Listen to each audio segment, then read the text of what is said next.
Well, welcome to the second part of today's virtual conference.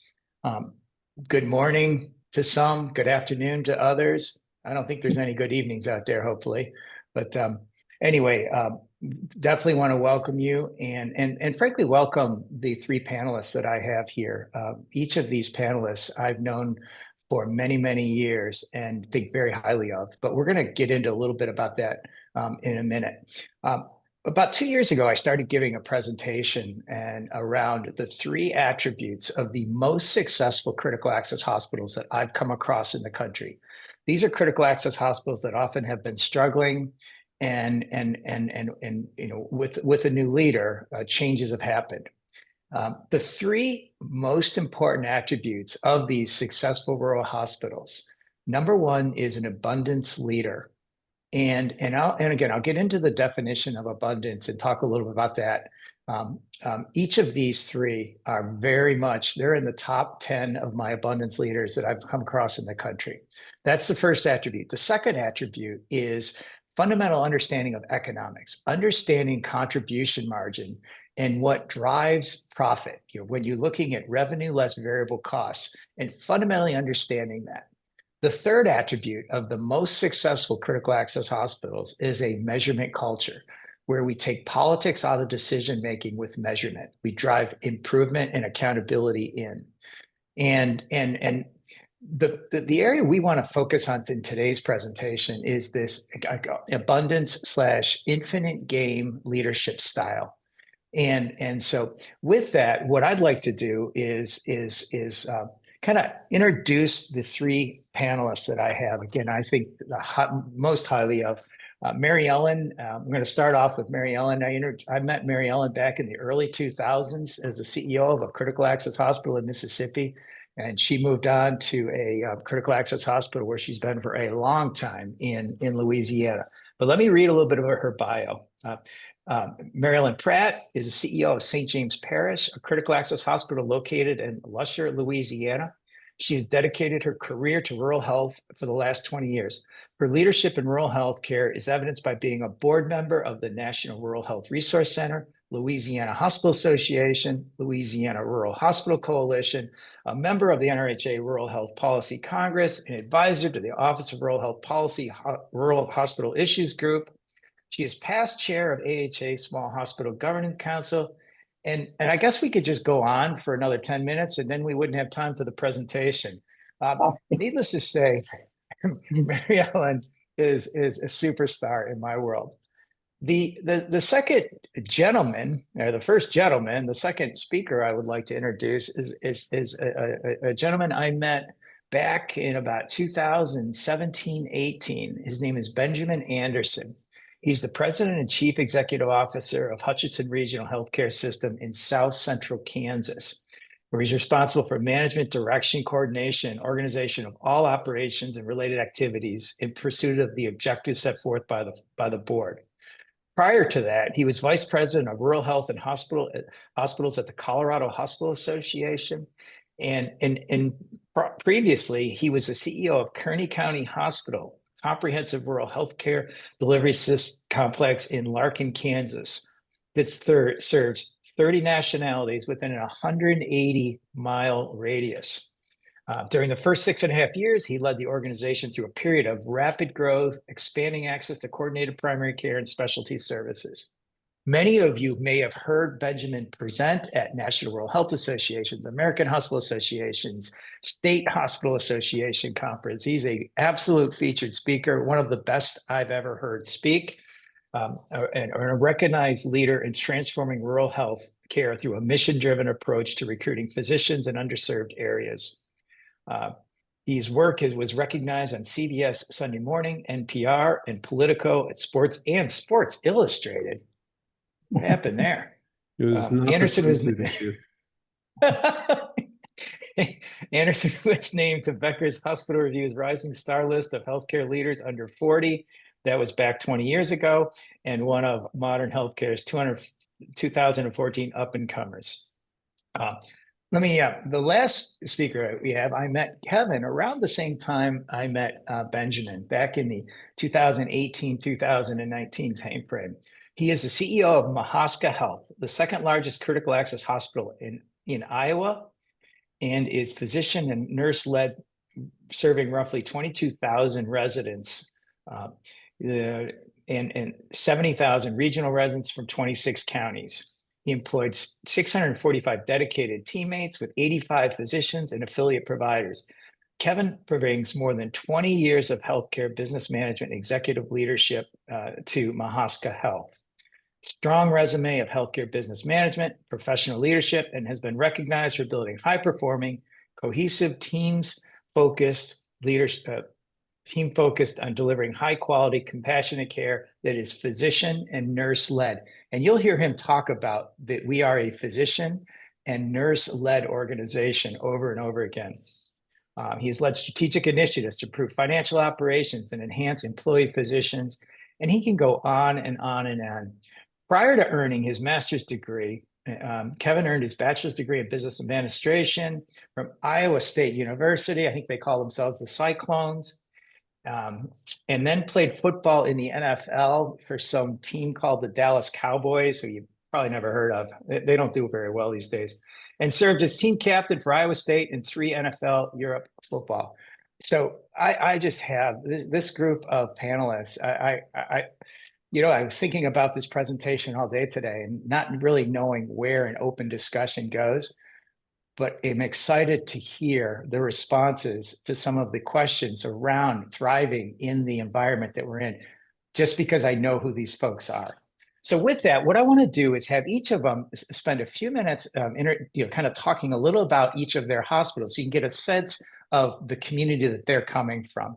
So Kevin, we got a few slides for you to kind of kick this off. Would you mind introducing Mahaska Health? Thank you, Eric. Appreciate it. Honored to be here today. And no, we're just a COD down in southeast Iowa. And basically, we just have an amazing team that has had the freedom to just focus on patients. And I'm not going to go through all the stats there, but it's just humbling to see patients cared for from 26 counties. It's pretty special. You got more, Kevin. So you might Oh, want to yeah. talk about.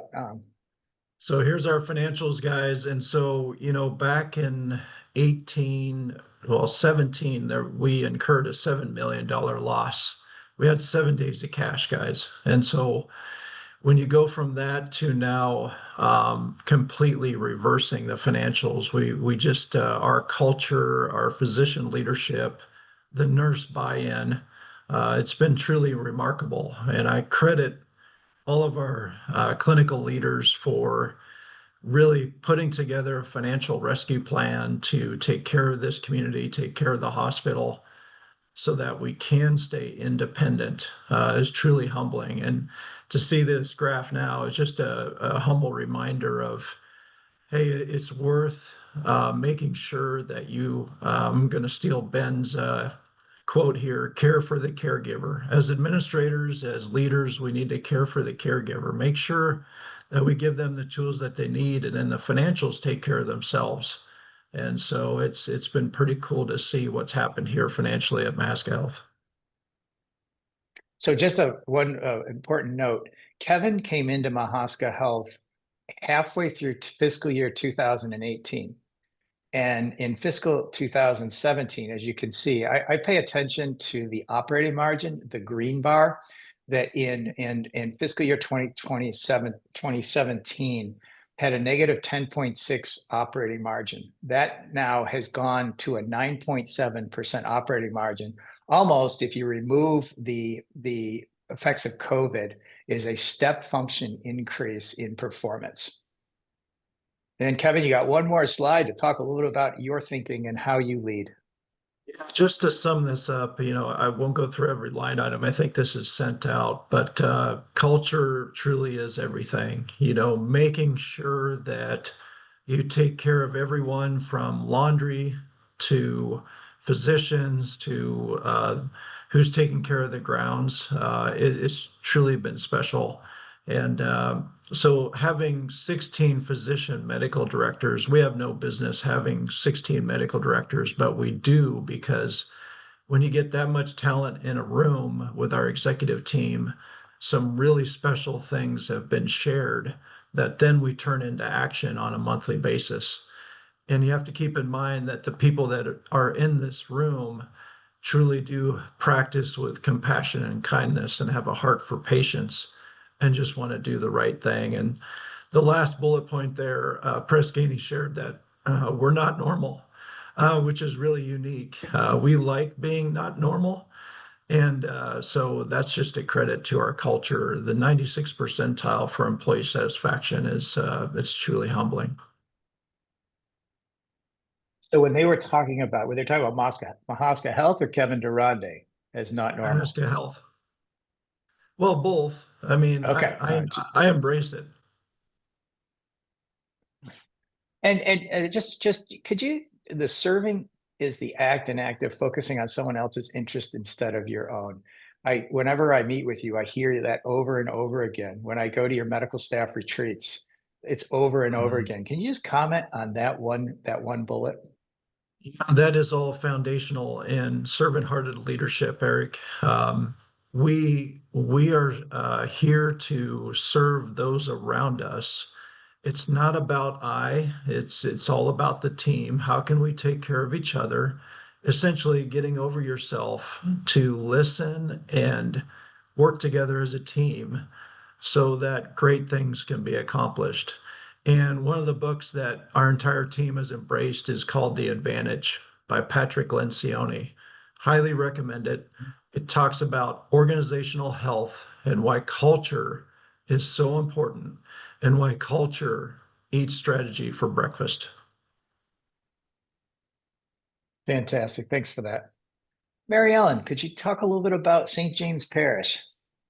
For St. James Parish, as you can see, is in the sort of the toe of the boot of Louisiana. We're the southeast kind of part of Louisiana. In Letcher. And we are parishes in Louisiana, not counties. So if you hear me refer to parish, I'm talking about a county level. But we're a public hospital, a service district hospital, and was started about 70 years ago. Actually, we're 70 years and maybe 2 months old now. And we converted to a critical access hospital in 2001 and moved into this facility, this brand new, well, it's not brand new anymore, but a new facility in 2008. And that's when I really came to the hospital. I started about 6 months before we moved into the new facility. And, you know, to me, that whole achievement of rebuilding your hospital is one of, I think, abundance thinking. My board had never been in debt, or they had no debt at the hospital, but they saw that in order for them um, to really enhance services to the community, they really needed to build a new facility that would be more state of the art. And they believed that they could. They believed that they would be able to, you know, uh, get a return on that investment. They had that belief of we can do more, and so they built the hospital. And so I came in at that point and was a little bit nervous because, as I said, the hospital had no debt, and all of a sudden, as I called it to my employees, we have a house note now. We got to pay it every month, and so we've got to figure out how to grow to achieve that house note every month. And so that was really my mantra when I walked in the door was we've got to figure out how to grow because now we've got some debt and we've got to pay that back. So we are doing pretty well. This is actually since 2018. You can see that we have achieved, you know, a good margin. It dropped a little bit during COVID, but it's you know come back up. One thing I do want to say is that we are supported by tax millage, and I think that that's really important from the perspective of I want my community to know that they are vested in this hospital. And I often refer to what we're able to do with that income. Most of it is used in capital investments and expanding new services. So I try to credit the community with that. You've given us the ability to continue to invest and add services over the years. I think that the unique thing, you can go to the next slide. So this is kind of a little bit of my roadmap. We kind of use the Studer pillars here and try to formulate everything in this in these pillars. But we always want to be bigger. And when I say bigger, obviously we're a small hospital, so that's bigger in a different frame. But we want to be bigger. We want to be better. We want to have brilliant people. We want to create benefit to our community, and then we want to be bountiful so that we have the ability to continue to do that. So we try to keep it very simple. These 5 things, I figure if I can put it on 5 fingers, then I can remember it. Hopefully my employees can as well. But we are very aligned in our strategy and how we execute, and really looking at how we can partner to do that. I think some of the secret of our success is our collaborations and how we work with community, how we work with other providers in the area, the big ones and the small ones and the ones in between, and finding win-win solutions so that we can continue to offer more and more services to our community. So we're very, very mission driven, and have an incredible team of people that are very passionate about what they do and love the fact that they're serving with their neighbors and their families and their friends every single day. And that's what really creates the energy and that really fuels our leadership team. It's been fun.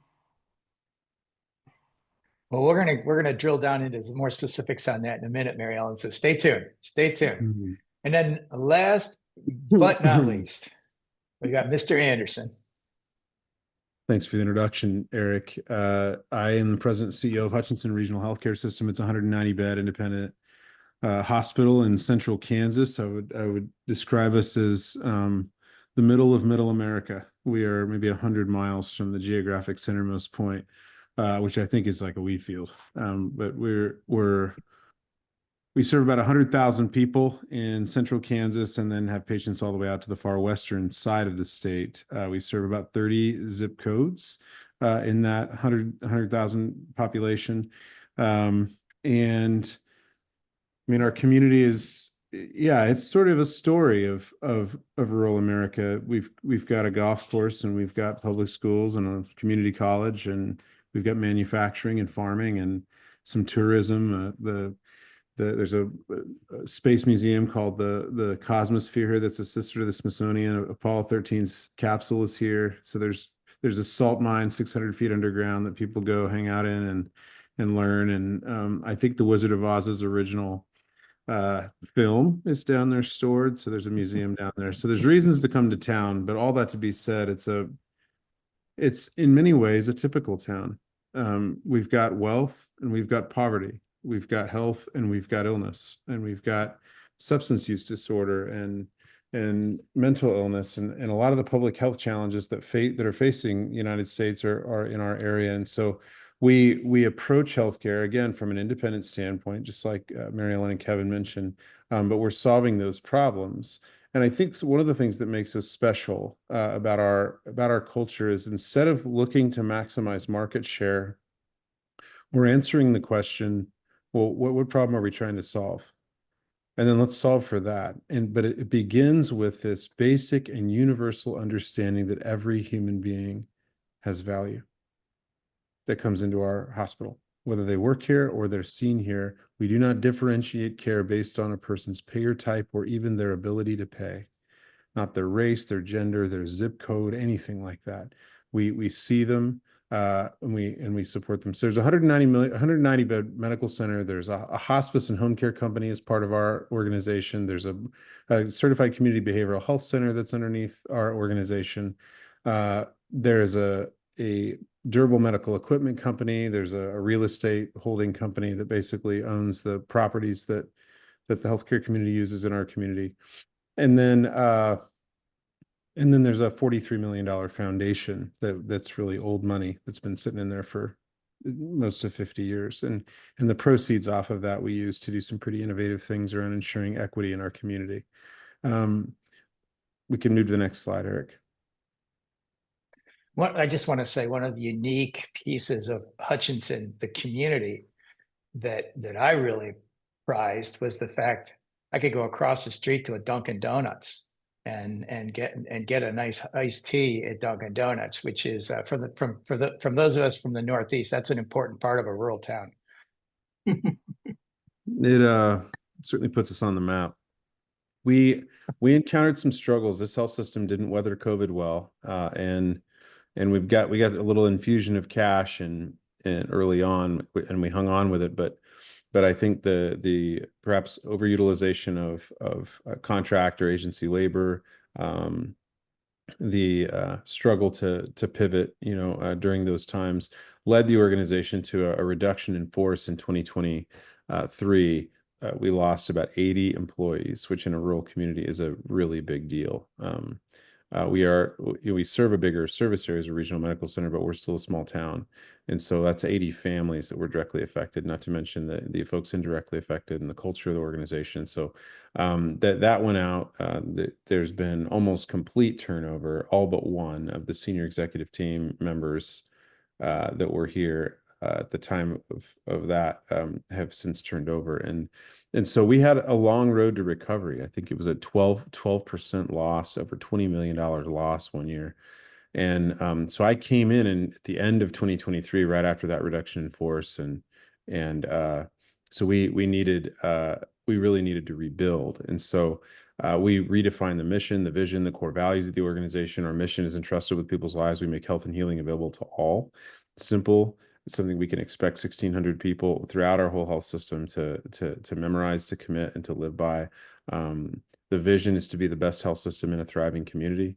Again, a simple, straightforward goal, not easy to get to, but the North Star that we strive for. But we are tying our outcome to the outcome of our community by saying that we are to be the best health system in a thriving community. We don't see the two as separate. And then our four values, which are accountability, respect, curiosity, and kindness. The first being accountability, which is so crucial. And so as we have begun to, and I would say begun, as we have begun to rebuild the systems within our health system, rebuild the finance department and revenue cycle, rebuild the HR department, strengthen the information services department, and strengthen nursing. Appoint a clearly defined and talented medical leader within the health system. As we've solidified that team, we've started to see the key performance indicators improve. And so we went from negative 12% EBITDA in 23, finishing fiscal year 24 last June with negative 5% EBITDA. And this year, our projection is about 0.5 to 1% EBITDA finishing out this fiscal year. So barely break even, right? But I think evidence that the changes that we're making to the health system are really bringing us from a season of instability to a season of stability. So in the last year and a half, even, we've seen our left without being seen rate in the emergency department go from 5% down to under 1% since last June. We've seen our hospital admissions from the emergency department increase by 14%. We've seen our cash collections increase by 30% year over year. Really, that's because we are building in the systems and the infrastructure through a strategy to ensure that people have what they need to succeed, and then empowering them to do so. And so when you look at the key performance indicators of our system, we are entering, not well into, but are entering a season of stability. And that with that comes its own challenges, because in psychology, we have a, this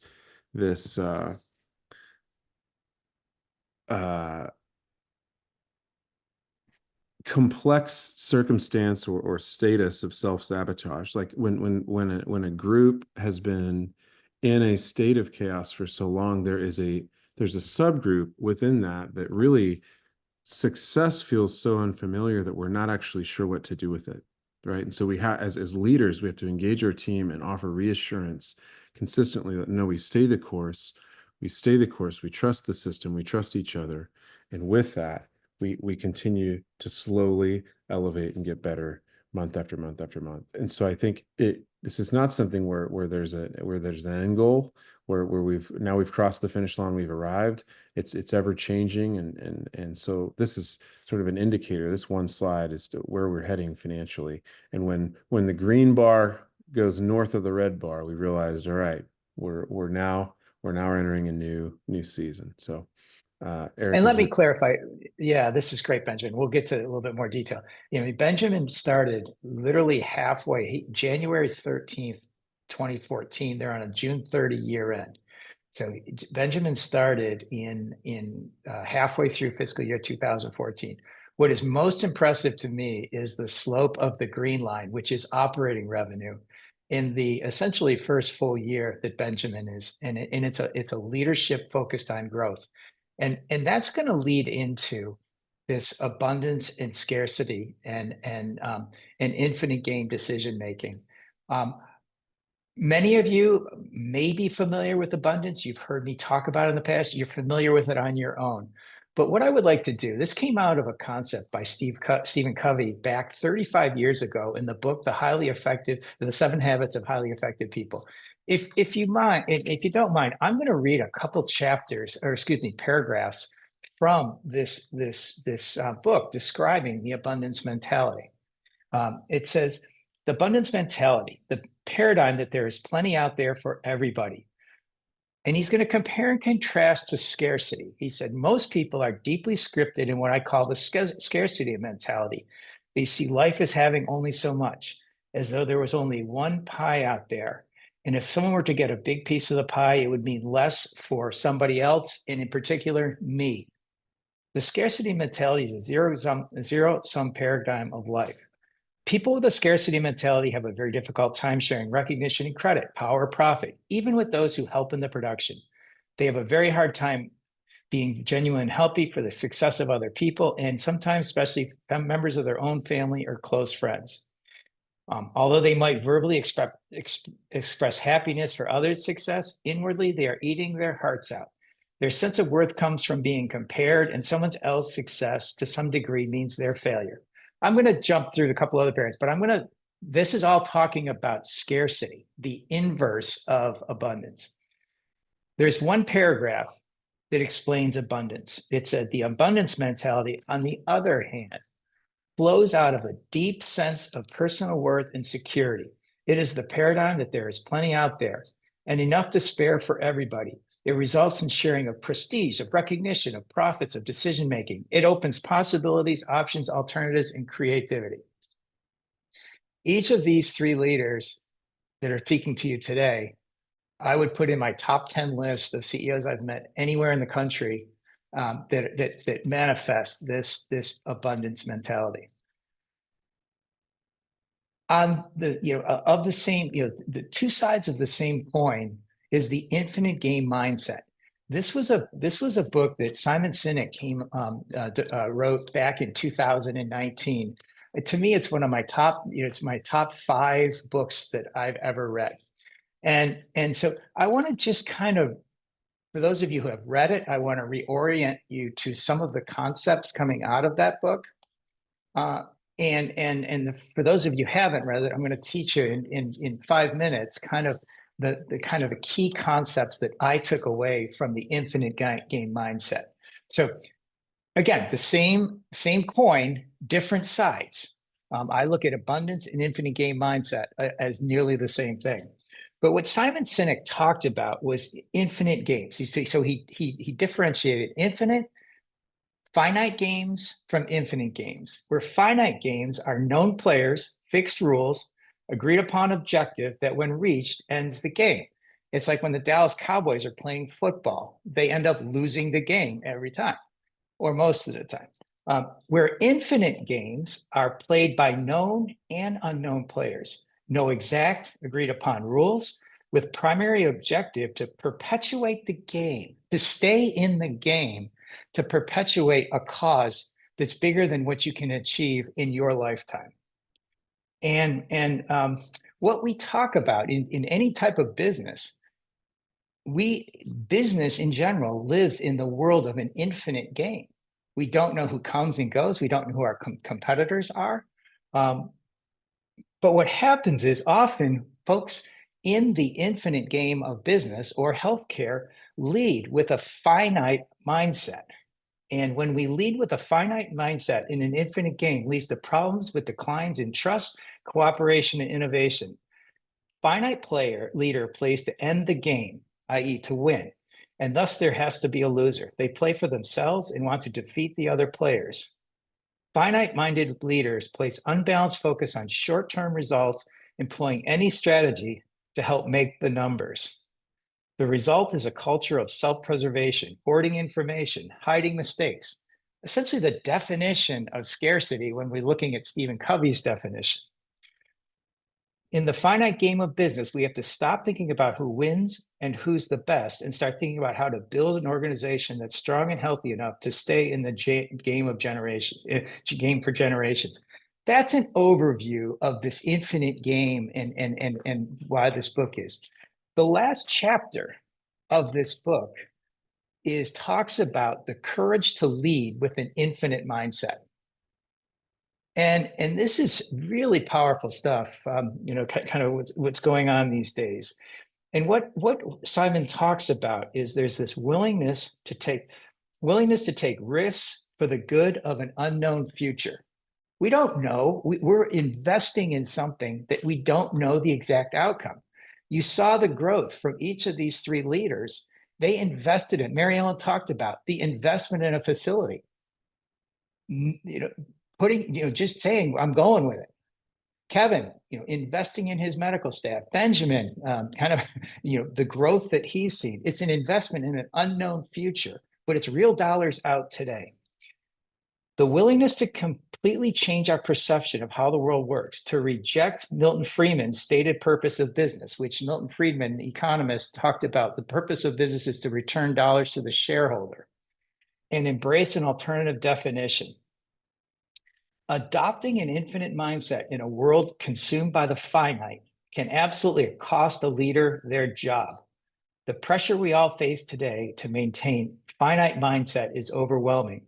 Our egos and the pressure many of us put on ourselves because we falsely tie our own value, self-worth to how we perform in the finite game dash any hopes of participating anything other than the finite game.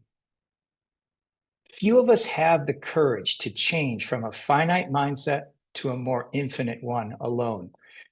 This is one of the most important comments I read. We must find others who share our sense of responsibility, who share our beliefs that it is time to change, and share our desire to work together to do so.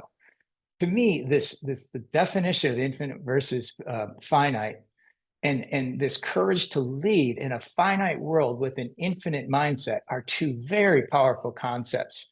And again, I'll say it again, two sides of the same coin.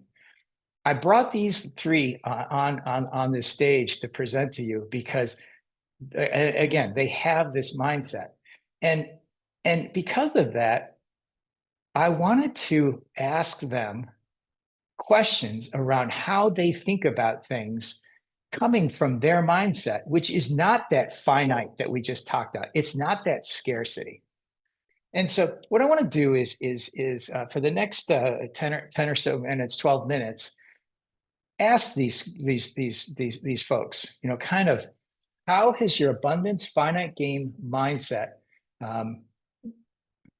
influenced your hospital strategies, finances, operations, starting with staff recruitment? How do we think about staff recruitment? And I'll have, you guys can either trade or how do you think about staff recruitment, Benjamin? Well, I look at it, to use a rural analogy, I look at it through the lens of soil, the parable of a seedling. So if a new grad is being planted into an environment, into what are we planting them? Because you can often tell the condition of the soil by looking at the condition of what's growing in it. And if what's growing in it is wilted and tired and unhealthy, it's not always the weather. Like, we like to blame the weather, but it's not always that. It's an environmental issue, it's a nutrition issue, or a toxin issue, or whatever.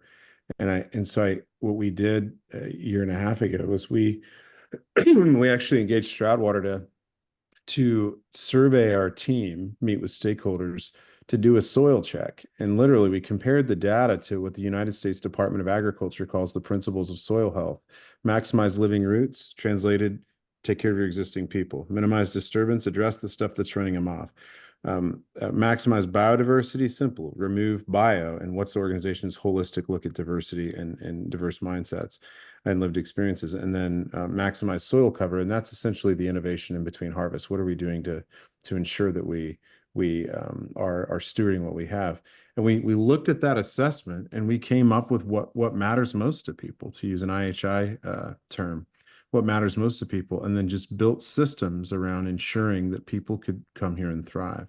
And out of that, we had our chief nursing officer and our foundation and our HR team have built a really robust scholarship program for nurses. We just started a couple dozen new nurses a few weeks ago that came out of local community college and other programs, and are just funneling them in. But we're recruiting them in bulk, because often we don't plant alone, we plant in groups. And they come in with relationships, they've trained together, and then we're able to foster this environment where we take care of the people who are there. I'd say lastly, we're focusing on the social determinants of the well-being of the workforce. When I was at Colorado, we led a statewide workforce task force, and we asked people at these hospitals, what kind of shape you in, what do you need? And what we heard was, before COVID, caring about where people lived, who watched their kids, if they had enough to eat, if they could access healthcare. Those were best practices that would give you a competitive advantage with staff recruitment. Now, you can't find people if you don't take direct concern in where they live and if they can get to work and who watches their kids.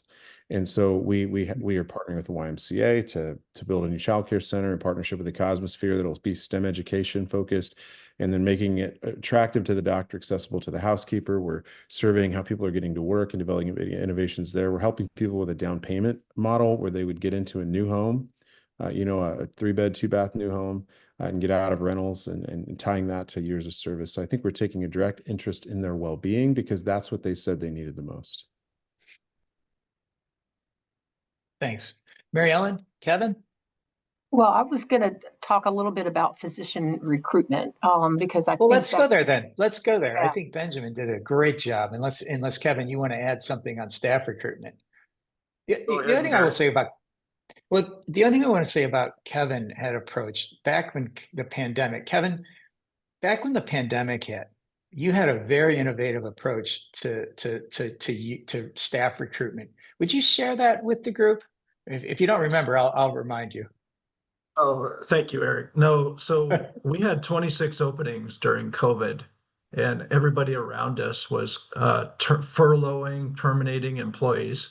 We decided to fill all those positions, hire those employees, even though we were losing 57% of our business. We also gave a $5 an hour increase to all 200 nurses. And why would we pay $200 an hour for contracted services when we need to take care of our greatest asset, which is our people? And that was really a start of a turn of our culture. It sent a message like, we're going to take care of you. We had spouses losing jobs, and so they needed that income from the hospital. And so that, thankfully, those COVID funds, we used it to take care of our people.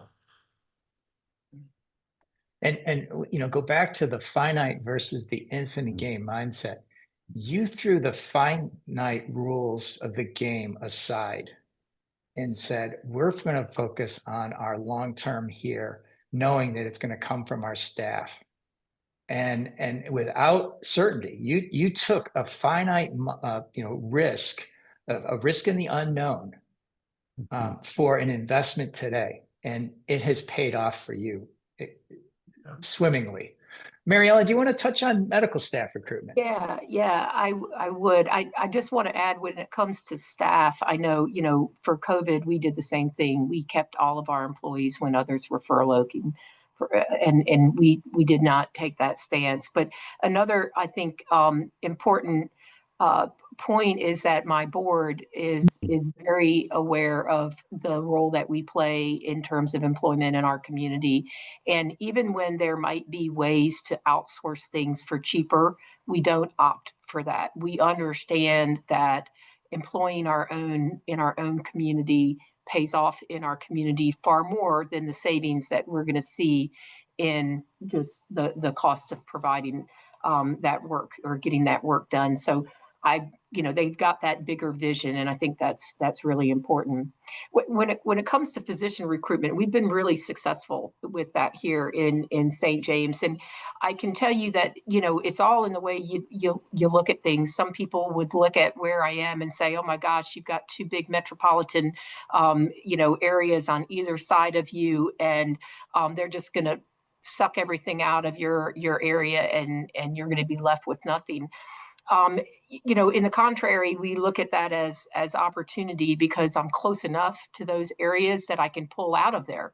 And honestly, I get a lot of our physicians from those areas that are willing to drive 30 minutes out into the country to have an experience that kind of brings them back to why they went into medicine to start with, is to really to provide patient care, to have the autonomy to do that. And so we work very collaboratively with our physicians in all of our growth strategies and things. I don't do anything without physicians. I think, Kevin, you were talking about how many medical directors you have. I'm the same way. I've got them in every area, and we partner with them as to what should we do next, and they become part of that.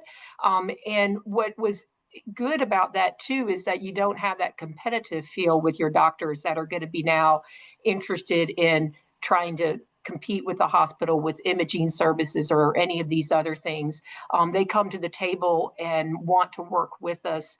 And we want to make sure that we're doing what we can to make them successful. So it's definitely by working together, there's a bigger pie, there's a bigger slice that everybody gets out of this. And we have won actually Press Ganey's Guardian Award for the highest level of physician engagement and alignment in the country. So, it does work, and it's really just about listening, as you said, and working with them in ways that are meaningful to them. And we have recruited a ton of physicians, which is a lot of the reason why the growth trajectory is what it is, because we've brought services into the community through physician recruitment. That's awesome. That's awesome. Kevin, do you want to comment on maybe your annual medical staff directors retreat or whatever it is, and how you're engaging your medical staff that it then falls out into recruitment? Yes, back in 2018, we started a 10-year recruitment plan. What I mean by that is we have 92 providers on that list. Some of them are in high school, some of them are med school. They might have job shadowed, they might be a surgical resident that rotated through Mahaska Health. So we keep track of all 92 providers, and we send them a touch point twice a year, spring and fall, and we build relationships with them. It doesn't matter if they're 8, 9, 7 years out. We continue to stay in touch. We're not going to hire all 92, but we make sure we succession plan all of our providers. And it's really been fun to bring in over 75 providers the last 7 years. Nobody's Googling Oskaloosa, Iowa, but if you build relationships, I'm always the one that makes the phone call. I give the tour to the hospital. I'm there for all the dinners. They meet HR after they sign the contract. And that's a real key is they got to be able to trust you. You got to develop that relationship. And then the key is really hosting the spouse. The spouse is just as important, if not more important, than the physician or provider that you're recruiting. Just last year alone, we hosted over 200 students at our facility. And what a great way to have them experience a culture, why they want to get into rural healthcare, and then we get to keep track of them. Yeah, Kevin, that's awesome. And, Kevin once said to me a couple of years back, he said, if we have to recruit for an open position next year, it was a failure of the system. Benjamin, maybe you want to comment on last weekend. Sure. Uh we recruit doctors like KU recruits basketball players, where the recruits recruit each other. So we recruit in bulk.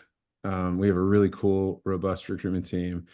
Two women named Stephanie Hooper and Tess Modrow, and they worked with our local chamber of commerce to host 20 physicians this last weekend, or and APPs included, um, from all over the country in various specialties. But most of these folks have known each other through med school or through residency or pre-med programs, and so there's already a sense of community for them, and we're essentially ushering them in. Friday night, there's an elevated dinner with the chamber where we all get together and eat and enjoy time together. And then Saturday morning, there's a continuing medical education event where we hosted a true story case on AI and scribing for rural healthcare, and they all got a chance to interact with each other. They had prior to that specialty specific tables where they could dream about if we could have anything in our specialty, if it's women's health or ER or orthopedics, what would it be like? Because we don't have to go to Nashville or St. Louis or Dallas or the Vatican to ask permission to do anything. We're headquarters. This is it. So we get a chance to dream together. And then that evening, there's a big 50th anniversary celebration of our health system. And then the next day, we had a multicultural potluck where we had people from 30 countries that live in our community. We just found them. They each brought a dish, and for 2 hours, it was the best restaurant anywhere. We ate each other's food, That's took each awesome. other's leftovers, and so each time we do that, of the 20 that show up, about half a dozen sign contracts, and we do require that they live in our community. We've had some of them say, I really don't mind the commute from an hour away in Wichita, and our answer is, well, we do. Come live with us. Put your kids in our schools. Do Sundays with us. Show up at the community college game, Drink shop iced tea at Dunkin'. Dunkin', gotta go to Dunkin' right here. So, but just be among us. And so in a period of a year and a half, we will have transformed our entire emergency department medical staff team from all but one being external to everyone living in town. And that equivalent, just that department, is like the chamber recruiting a business with 5 million in payroll into our community. But so our foundation's offering $50,000 housing bonuses. So not signing bonuses. Instead of the signing bonus, it's a housing bonus where we say this goes directly for the purchase or renovation of a home in our community. It just has to be in our county. Find anywhere you want to live here, and we want to help you move here. And if the barrier is your mom, you need to be near your mom, we'll move your mom here. Let's go. If you have close friends, this morning I got a call from a psychiatrist saying, "Hey, we want to come, but we really don't want to live far apart from our closest friends. He's a pharmacist. Is there work for him?" Yes, we'll find work for him as a pharmacist. Both come. And so I think that's the mentality, is if we can recruit in a village, the recruits actually recruit each other. We're just offering one of the only places where they could practice with their friends and near their friends. But what we are saying is awesome. we are among the few rural communities that is auditioning for new family members. You'll have family here. You have an opportunity here. You may not make the most money. You may not have the most prestige. You will know others intimately, and you will be known by others. And that is a core human need. And we're addressing that core human need, and they're willing to come. God, this is fantastic. We only have about 5 more minutes. I wish we could have this conversation for another 2 hours because I'm learning a ton. I just look at each of you around economic uncertainty, and the way I see what you've already shared is your approach to economic uncertainty. Take the uncertainty out by taking this under our control, doing what we know how to do. Grow great staff, have great staff, grow our medical staff. You're saying all these things, but I really want to touch on these last 2 questions. If you could just briefly, leading with an abundance, infinite game mindset can often be challenging and isolating. In my travels, I found about 10 to 15% of hospital leaders as be fundamentally abundance, where the remainder shying away towards scarcity. So how have you been able to maintain this mindset, given some of the challenges of that infinite mindset in a finite world? Quickly, engaging Stroudwater. You gotta no, seriously. I mean, it's just one of those things where you have to continue to implement best practices. So why not talk with people who are doing it better than you and then humbly figure out what they're doing differently and then bring it to your own shop, right? So always trying to become better. That's a huge key. Otherwise, you don't know what you don't know, and you can't figure out how to communicate that to the board to move the hospital forward. So personally, I mean, this is a personal thing. You could choose to go along with everybody else, focusing on short-term results. But you're not. The three of you have not done that. What's keeping you from doing that? Benjamin, Mary Ellen? I want to hear from Mary Ellen. You know, I just I don't look at things from the perspective of the obstacles. I look at things from the way we can surmount those obstacles. You know, when you say, who do I, you know, when I feel like, yes, this job is hard and there's times when you feel defeated, right? You know, and I usually rely on other colleagues that I know have the same mindset. I will tell you, there's some in Louisiana that I just know, and I'll talk with them about, hey, how do we think about these things? And, you know, in Louisiana, one of the things we've done is get a bunch of the independent hospitals together, and we created a group called LINK. It's the Louisiana Independent Hospital Network Coalition, and we've become of sorts a support group for each other on, you know, some of these challenges of working in this environment, and how we can solve some of these problems. I think, you know, I just have always looked at my organization as being so capable and not restricted by its size. And I will describe it at times like the little engine that could, you know, it doesn't realize that it's a small hospital. It goes after the big stuff. And we do, you know, just culture. We're probably one of the first hospitals in Louisiana to do a lot of these, you know, PSO projects and things like that, that other hospitals may look at and say, oh, that's too complicated for us. No, it's the right thing to do. Patient safety is the right place to be. Learning from each other is the right thing to do. I guess I got some support here to help me keep focused on that. But it's just it just has so much potential. And I mean, you know, look, it starts with really good people. So, you know, I'm lucky to have really good people. Benjamin, and then I want Benjamin, you to answer this. And then I just want one recommendation for you to everyone listening in on this today. One recommendation, but Benjamin, I'd like you to touch on this. How have you been able to maintain this infinite mindset in a finite world?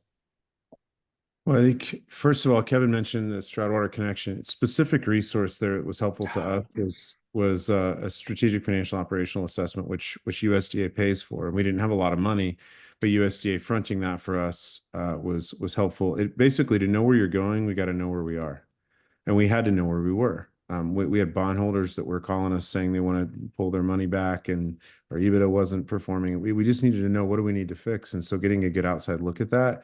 But then I think there's just got to be an optimism in us as leaders to believe that anything's possible. Because if we don't believe it, how are the people that work with us going to believe it? And so I think if we can speak that out loud, for example, our vision was to become the best health system in a thriving community. We don't do that by tearing others down. We do it by building others up. Would that be both your answer to number? Would that be your answer to number two and the top recommendation to rural health system leaders? Optimism? Yeah, I think it's sense of hopefulness and optimism.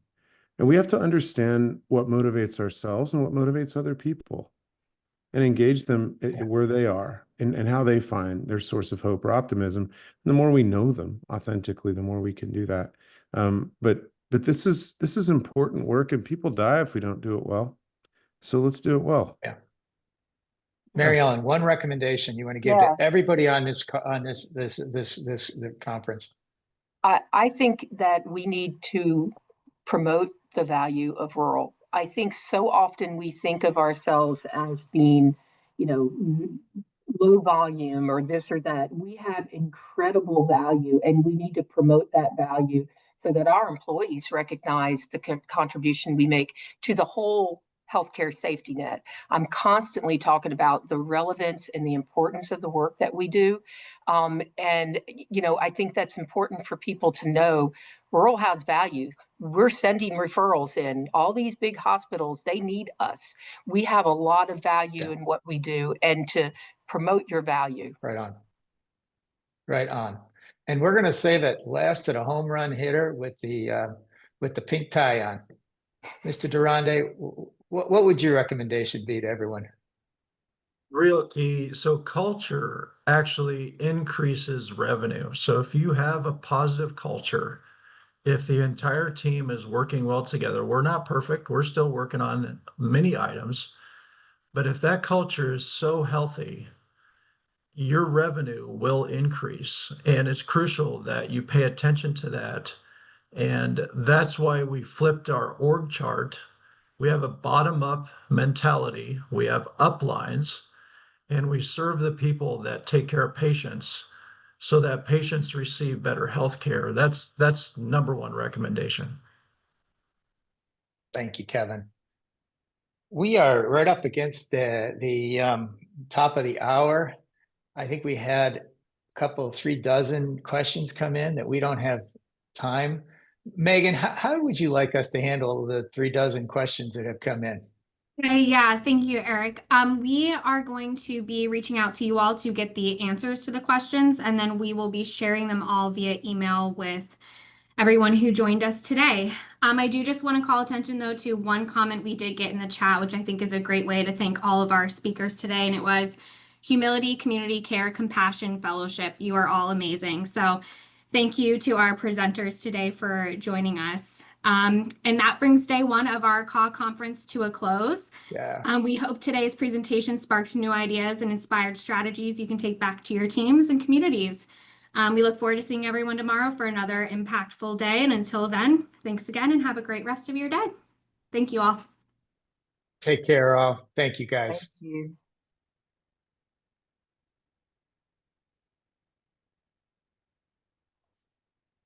Awesome. Hey, Helen.